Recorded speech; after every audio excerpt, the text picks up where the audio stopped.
Welcome to 59 Gaming. My name's JPhanta, and another great year has concluded on Dokkan Battle, especially for the free-to-play side. So me and Minato are going to count down the top 10 best free-to-play units released in Dokkan Battle for the year 2021. Now, to clarify, the units that are going to be listed on here are from 2021. Now, if a unit was released on JP Dokkan in 2020, and it was released on the global side on 2021, we still take into consideration of that. And all different types of factors are considered, whether it's versatility or power or just the abilities that they have in general. Those will all take into consideration. But before we begin the list, remember to leave a like on today's video, especially if you enjoy it. Subscribe with the notification bell on and comment down below what your top 10 best free-to-play cards are. But without further ado, let's get into the top 10 list. Let's get started. I will start things off here in the number 10 slots. We are putting in EZA Captain Ginyu. Do you want to explain why he's such a great character? Yeah, I'll go ahead and explain. So, this Ginyu just does a lot of things. He seals, he raises defense, he stacks attack. He has the damage reduction against 2 or more enemies. And, you know, he has the only thing about him is that his link set is not the greatest, I feel like. But, you know, he's on a lot of teams. And I feel like, you know, he gets so much stat as well. He just does all these things. You could plop him in slot 1 and he takes attacks very well. I just think overall he's a very, very good designed unit. And he's probably the best Ginyu Force EZA unit, if I'm not mistaken. I'm not sure what your opinions on him are. But he's not necessarily simple in a sense, but I think he's straightforward in what you want to do and how you want to use him. He does get extra buffs if there's another Ginyu Force ally in the team, which, you know, some of those other Ginyu Force EZA units are pretty good. So it's not that difficult to get that, especially since based on his link set, you want to use him with Ginyu Force units, right? What are you thinking of the Ginyu, man? Bro, he's really, really good. Super Battle Road. Even in long events, I mean, with the raised defense on the super mechanic, I mean, he can be pretty defensive in slot 2, 3. I've used him in many countless events. He's been super reliable, straightforward, like you said. The links obviously let him down in terms of viability in other teams, but he only needs one Ginyu Force to really activate every single part of his passive, so it's not that bad. And of course, every other Ginyu Force member has the same categories as him, so it should be pretty easy to fit him on any of the categories that he has. Pretty simple. Yeah, very, very simple. All right, and I think we've definitely talked about enough about this Ginyu right here. Let's go ahead and skip to our number 9 spot. So our number 9 spot we chose is the Saiyaman 2/1 exchange unit. So they actually recently got an EZA for the recent New Year celebration on the JP version of Dokkan. Right before the end of 2021, in fact, like 3 days before, something like that. So they kind of barely squeeze into the list as a 2021 unit, and they are absolutely incredible. I think, like, compared with the Ginyu, they both can do a lot of things, but I just feel like this unit has more to them, and they're a little bit more complicated. So they're more so like an evasion support unit before, you know, the exchange. They lower attack by a good chunk, and, you know, they're able to be like just thrown on the team and just help the team really well with their special pose support skill buff. And then post exchange, they become a real powerhouse. Even even if you're like, you know, a paying player, more so like, you know, pay to play player, because, you know, of how their, you know, super attack effects works with their passive, the chance to crit makes them, you know, get hitting pretty hard in the special pose team. But yeah, I know that you in particular, you do like this Saiyaman 2/1 unit, if I'm not mistaken. What are your thoughts, JPhanta? Yeah, so they released with the 2 other EZA characters being Supreme Kai as well as Gohan Videl 3 days before the end of 2021. And I think they're the best out of the bunch, in my opinion. Just because I think the special pose support is just really good. You know, you don't have... And with their dodging, you can just put them in slot 3. Don't worry about them, and they'll be just really good. The lowering attack is really nice. I think in Super Battle Road content, they are really reliable. And I've tried the exchange as well, and they can hit over 4 million attack stat, which is no joke, especially for free-to-play. And with the... I like to run them with max additional, because when you exchange, you get that crit rate already built into the passive. So with the Exchange Great Saiyaman 1, you know, you get the potential double raise attack and defense, greatly raise. And not only that, all of them have, if you run a full special pose team, you get a 35% crit chance already built in. And, you know, double 4 million attack stat, super attack is crazy good. And with special pose, you know, there's a lot of, you know, people with the same link skills, such as Hero of Justice signature pose. So they're getting that extra boost from the link set as well, which is really, really nice. Is there anything else that we need to say about them? No, I think so. I'm pretty sure, you know, they're just very, very, not necessarily versatile, but they're like, I feel like they could be put in a lot of situations, and, you know, they'll be able to help many units, especially in the free-to-play end as well. So, yeah, I think, you know, you can go ahead and introduce us to the number 8 spot. Another very good unit, of course. Yes. Number 8 spot is Yardred Super Saiyan Goku. Where do I begin with this guy? I mean, a counter free-to-play unit with nice attack and defense and, you know, damage reduction on the normal hits. Mini Vegito, pretty much. Insane. Maybe people consider him better than AGL Super Vegito. Who knows? I won't get into that. He has he actually just tanks normal attacks in any place. As long as you know you are taking normal attacks, this guy is invincible, and that's just the reason why he's so up high. And of course, being a Goku, he has the amazing link set and of course categories as well. This is again just straightforward guy. I mean, I would say the thing about him jumping in from my end is he can also have that chance to stun in Super Battle Road. Although that technically means he will take less of his those attacks, and with that, in that way, he technically will get less of his passive built up due to less counters. The stunning could be very good because it could avoid you from taking super attacks or even type disadvantage. I mean, I personally have brought this guy into like the God Event type disadvantage, Pure Saiyan Extreme Super Battle Road, and he is still a very good option. That Yardred Goku was made very good because we did end up getting the LR Namek Goku. But I mean, you know, even though this guy's technically not obviously on that Namek Goku's level, he's still actually a very, very solid option for Super Battle Road runs. And, you know, like JPhanta said, he has a great link set, good amount of teams. He's like just kind of built different in a sense. I would say the only issue is, again, yeah, if he does get super attacked, he doesn't really have any necessarily like a protection against it. So, like, for example, if you take him into those stages and you get super attacked, he will definitely take a lot of damage. But I mean, as long as you know you're getting normals, if you have like a sealer on the team or something, he will be your GOAT 100%. Given that, of course, he's in slot 2 and 3, but yes, yeah, definitely one of the best floaters in the game as well. I feel like we pretty much covered him. He's just he's insane. Let's go ahead and move on to our number 7 spot, which our number 7 spot is the AGL Super Saiyan Trunks, the Prime Battle that recently got his EZA back in November. So I know a lot of people were kind of disappointed in this guy, and I feel like they definitely, like, in terms of these other LR EZAs, which of course we have other LR EZAs on the list, he is still pretty good actually. So he does get more attack and defense based on the number of enemies you're facing, such as, you know, if there's 2 more enemies, he gets Key 8, which is insane, and then 40% attack and defense. Yes, he needs a super to get extra stats. He gets, you know, another 3 and 40% when he kills an enemy. So I think the good thing about him is that there's a lot of key, which key is very important for like these LRs especially. And I think the one thing with this unit that kind of holds him back a little is his link set. He doesn't really have, like, you know, prepare for battle or stuff like that. But overall, his link set's solid. He's on a lot of teams.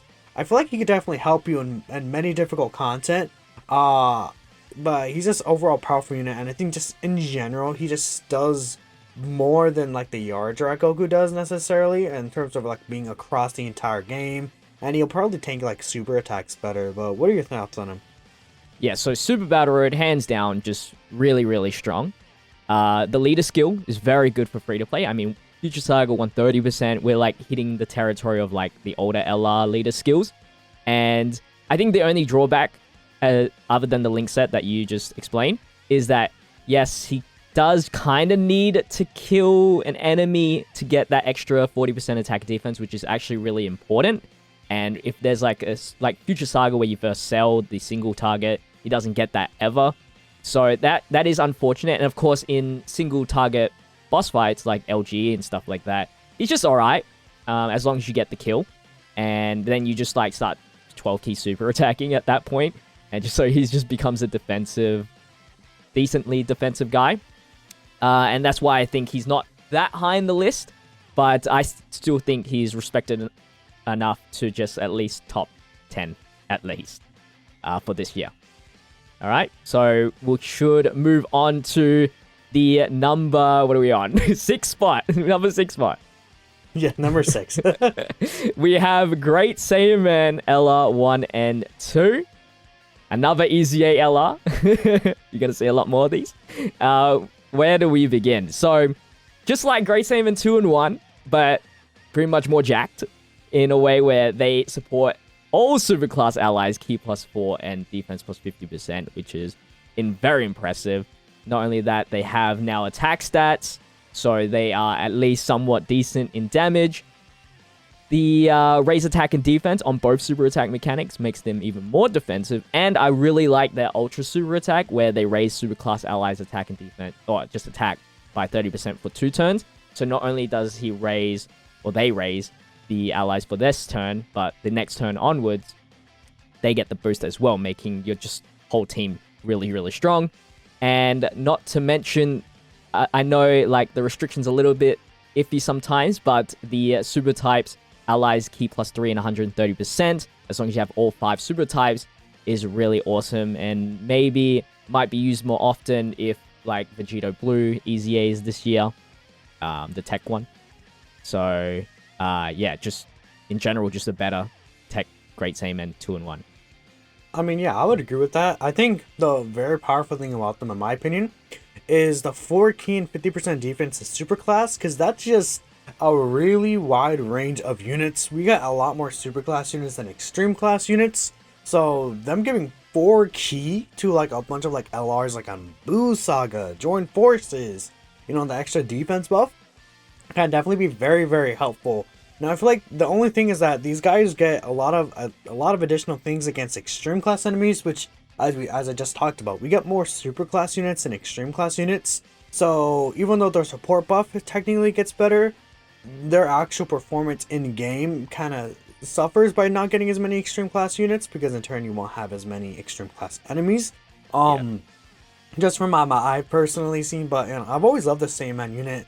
And besides that, I feel like the only real weakness is teams. Their teams are just a little too low for my liking, unfortunately. I wish it was a little higher, but I still think that they're overall more useful for the team and things like that compared to the Prime Battle Trunks, simply because their support, I feel like, is just really, really too good. 4 key is an insane support ability. There's not many units that give 4 key to like allies and stuff like that, you know?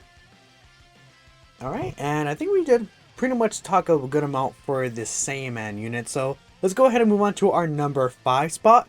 Our number 5 spot is LRB Pan. So I personally have always been an advocate for LRB Pan. I personally am a big Hybrid Saiyans fan as well. Hybrid Saiyans, baby. Yeah, Hybrid Saiyans buff, let's go. But the thing with this B Pan is that I feel like at this point, with like the LR stats she has, with the great raise on her super attack, she can actually do pretty solid damage in terms of the heal. So she does recover, I believe, if I take a look here, she does recover a good 33% damage that she does as HP, which is a pretty good number. And I feel like she recovers so much HP, especially when you get her a crit. And, you know, if you think about it, this pen is STR, so you can go 20 crit if you want. She has a very consistent damage reduction of 55%. Which, you know, she has a good link set to go along with that. Like, All in the Family gives her a lot of defense, stuff like that. And she really works well across all of her teams.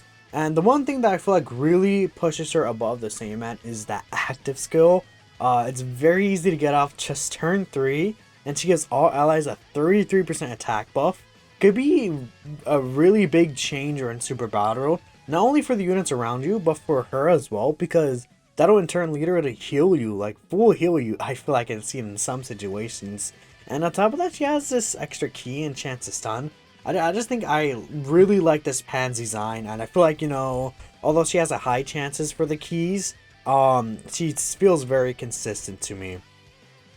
Yeah, so I agree with that. The active skill is just broken still.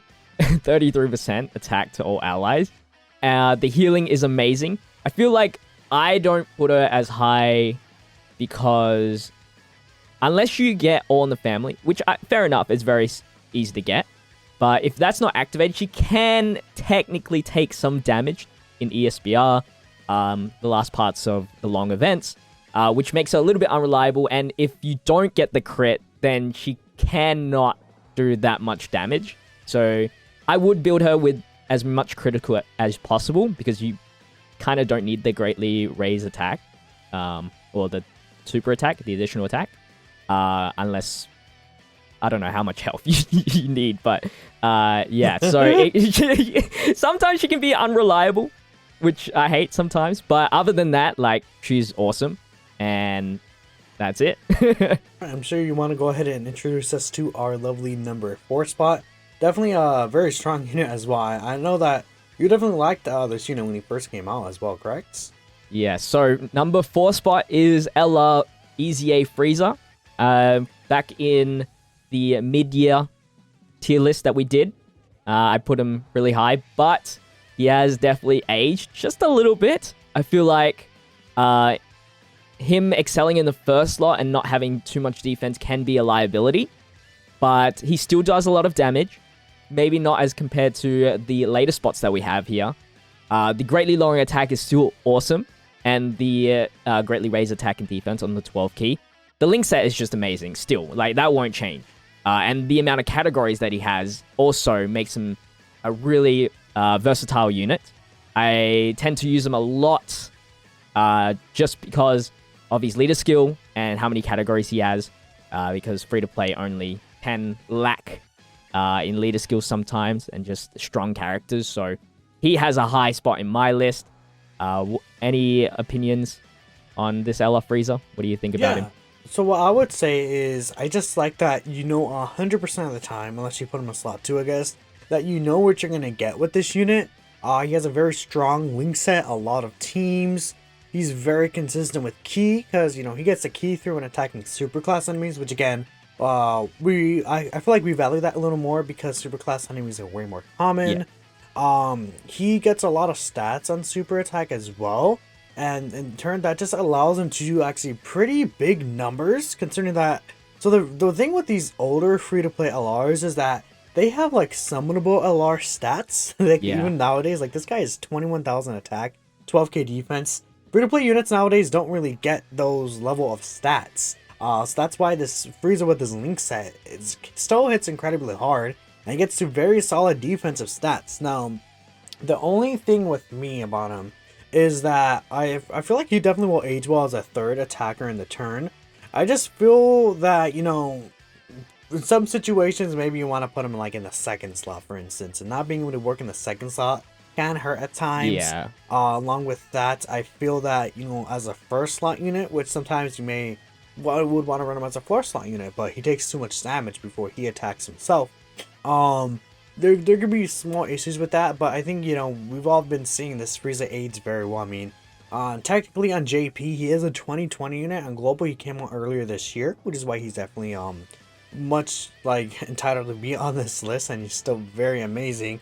I just think that, there could be some issues to crop up, and that's really it, though. Not really too many worries. That's why this guy is obviously on the top end of the list. He's just still extremely powerful. Those like easy 6 mil, 7 mil attack stats. I personally just really like this guy and his design a lot. I think he still fits pretty well today, even in today. I will talk about number 3 here, which is the Ella EZA Android 1718, which is exclusively on JP right now. So with their EZA, they obviously, from one of the worst LRs to like one of the best free-to-play LRs, is kind of insane. And that's exactly why I love EZA sometimes. And the reason why they're number 3 spot is, like Great Saiyaman, they're like the opposite version, but for extreme. So they provide extreme class allies ki +4 and defense +50%. So that is huge. Not only that, they have their own attack and defense percentage. Now, they don't run as well in the first slot because they need to super attack in order to get the bonus. But As a support, I don't mind them being in the second or third slot anyway, and I'm sure you guys don't worry about that as well. They fit really well in androids, and androids have gotten just a massive boost these recent, I guess, months. And the only thing that I have, like Minato, explains, is that superclass enemies are just that easier to find, so they get the additional super attack, medium chance of doing an additional super attack, and that applies to their super attack mechanic, lowering attack and raising attack and defense as well, so making them even more tankier. Yeah, and the thing is that I find, like, especially against superclass enemies, which is very common, they hit pretty good numbers. Still, I know that their defense is absolutely insane on like these android teams as well. I've seen them like start off with like easily over 100k defense, and considering that they still get a majority of their defense when attacking, it could lead to some pretty insane like 300k, 400k defensive stats in some situations. And again, the thing is that I feel like the extreme class allies key 4 is still really good, because extreme class units are a little more wonky in the key links. There's not like a more consistent like prepared for battle, staying lineage type link for the villain units. They have like, some fear and faith, they have some like shocking speed in there, but it's not really too consistent, which this unit actually does have both of those links as well. So the 4 key is definitely very helpful, and again, they're very easy to get the additional super attack and the extra buffs when attacking super class enemies. I think the only thing about them that's like really holding them back from being even higher potentially on the list is the fact that they're really relegated to like these androids teams, and they're only on 5 of them, and outside of that you unfortunately can't use them because they're not on those other teams. Like if this unit was on like 5 more teams or something, then things will really start getting cooking. I mean, I feel like if they're on 5 more teams, you could make the argument that they could be just straight up the best free-to-play unit in the game. That's really the thing, and I said this, I believe, in another tier list that we did, but essentially there is, when you get to this high level, like top 3 or something like that, it's the very small things that make us at the end of the day determine which unit is above the other. And I'll go ahead and use it to segue into our number 2 spot. I would like to add something. Okay, yeah, go ahead. For Android 17, 18, they would be number 1, essentially, if they just had Android 17, 18 in brackets, future. If they were future androids, like the art just is displayed, I think they would be pretty much number 2 or 1. Because they then get access to even more categories, like you said. The thing about that is that at that point, they would kind of clash with the new Dokkan Fest, is my only thing about that.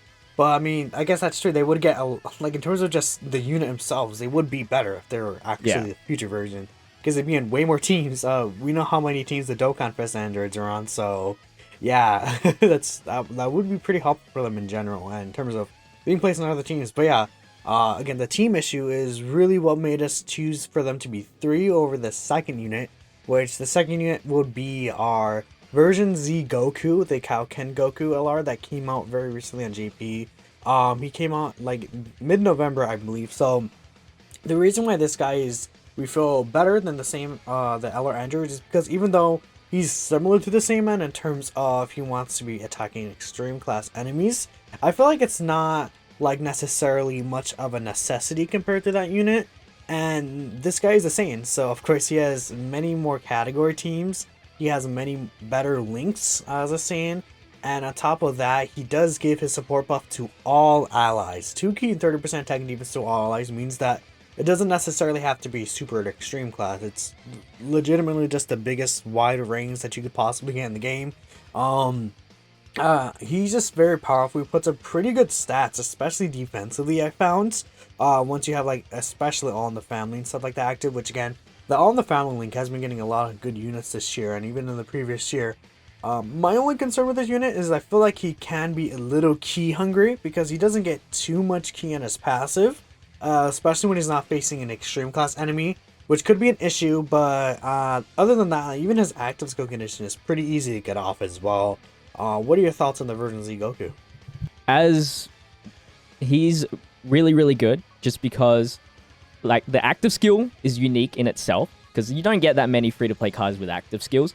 So being able to easily activate this one is a very big bonus, and it also counts as a super attack, so he actually gets all of his buffs. So it's a really strong active skill.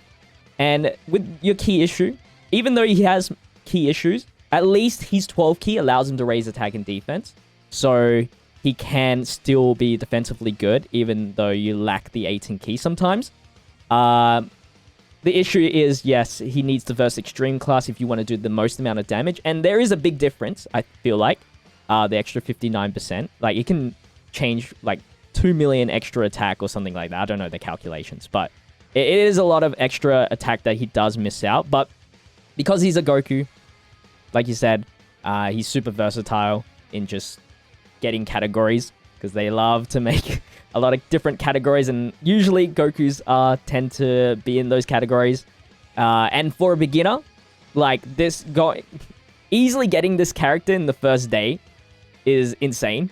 You know, you can just clear anything with this guy, and you know, get your Dokkan medals and everything like that in the first day just with this guy alone. So yeah, super, super useful card, and everybody can use him. So I feel like he definitely deserves the second spot. Obviously, now you know what the first spot is, but I feel like we have to have some honorable mentions because Free-to-Play has had an amazing year. And our honorable mention spot for today's video is going to be the World Tournament Ella Mercenary Tau. Minato, please explain why he's actually somewhat of a decent character. Yeah, I think he's actually pretty good. One of the big things about him is that he does have the 6-year anniversary effects on his super attack. So he has a high chance of performing a critical hit, which, you know, if you do get additionals, he can get that to being a guaranteed crit for the turn. And along with that, he raises attack and defense on his super as well. So I feel like that is what really, really makes him a very good unit. The high chance to crit is it's a really strong effect, I'm sure you guys know. This Tau Pai Pai does also get key 1 per key for obtain. So in terms of himself, as long as you're able to feed him the orbs, which since he's a nuking character, that's what you want to do, he can look pretty strong. The issue for the Tau Pai Pai is, and the reason why we didn't really have him on the list, is because he doesn't really have that situation that he really wants. We don't have another good mercenary Tau Pai Pai, however you want to say, I guess, in the game. We need another good one, and you know, because of that, his link set is very wonky. You know, he has like brutal beatdown, but he has Dodon Ray, you know, Crane School, links that like units are not really gonna have. But whenever we do get a Tau in the future, another one, I feel like they can link together, like a Cyborg Tau, for instance. He could really shoot up, I feel like, in terms of like tier lists and stuff like that. It's just that he has like the makings to be really good, but until we get that true partner that he wants, he is unfortunately just held back. And his active skill, I feel like the issue with his active skill too is that you might not really see that in Super Battle Road, because he has to receive 3 or more attacks, and then he has to be under 50% HP, and it has to be when he returns. It's like a lot of things you have to put in there, and outside of Super Battle Road, you know, like, he won't get that guaranteed stun, which will suck, unfortunately. Yeah, and it would be pretty weak for an active skill because he doesn't get any additional effects from the passive skill, because you need to grab the orbs first to get the attack bonuses that he gets from the passive. So it's usually just a weak active skill. But yeah, I would agree. Yeah, he's close, but because of the situations that you find him in, he's just not top 10 material yet. For our number 1 spot, I'm sure you guys know which unit this is going to be. This is going to be the LR Roshi that came out during the 6th anniversary. Yes, I almost got confused because we're about to hit the 7th anniversary in JP very soon. So I almost said 7th right there, but no, this is the 6th anniversary unit. This Roshi just does like everything, I feel like, you know. Everything. He gets stun, he gets seal, he supports, he dodges, he has an active skill, he has the revive mechanic, which I feel like, honestly, the reason why he's above these other units on the list, just all in all, is because of that revive mechanic. Yeah. It's a very simple condition to get. He just needs 2 Turtle School category allies, and he has to be under 60% HP, I believe. And with that, you just legitimately you just don't die, which it's one of the easiest revives to get in the game. I brought up his active skill, but it's not that easy to get, I feel like, since he dodges. It's really weird. He needs to receive attacks, but he dodges, right? But even then, you would think his link set is kind of wonky, but he has some pretty good like links in there, like, you know, Tournament of Power, Kamehameha, Legendary Power, even Shattering the Limit is pretty solid. Brainiacs you could see, you know, once in a while too, so that on top of him being on like 12 category teams, he supports Turtle School again, which Turtle School is literally like every Goku in the game, and Krillin too, I guess. You know, it's just a very, very absurd unit, and he's gonna age pretty well, I feel like. Yeah, so he's a character that can do everything. He might not be the strongest character. He might not be the most defensive character. But the fact that he can do everything just makes him #1 spot. And the only character with a revival skill is insane. And the easiest, like you said, just having 2 or more Turtle School. That's 2 Gokus. That's it. Oh no, I have to run Gokus on the team. Oh no. And then the Turtle School support is 40%, and that is insane. Super Battery is great. And as long as he dodges, he can be good in long events as well. But yeah, just overall, just an amazing character still, even after 1 whole year, essentially. And the categories, he has a lot. So, you know, in Kamehameha, I mean, that's crazy enough, isn't it? Just being in Kamehameha category is just good enough, dude. Yeah, it's gonna get better, though. Yeah. But yeah, that is pretty much our top 10 list for 2021 free-to-play characters. Hopefully you guys did enjoy today's video. Thank you, Minato, for being on this video with me. And yeah, if you guys did enjoy today's video, remember to leave a like on today's video. Subscribe to 59 Gaming for more Dokkan content with the notification bell on. I know you guys don't click on that, so click on it. And check out our social media links in the description as well. But with that said, thank you guys for watching.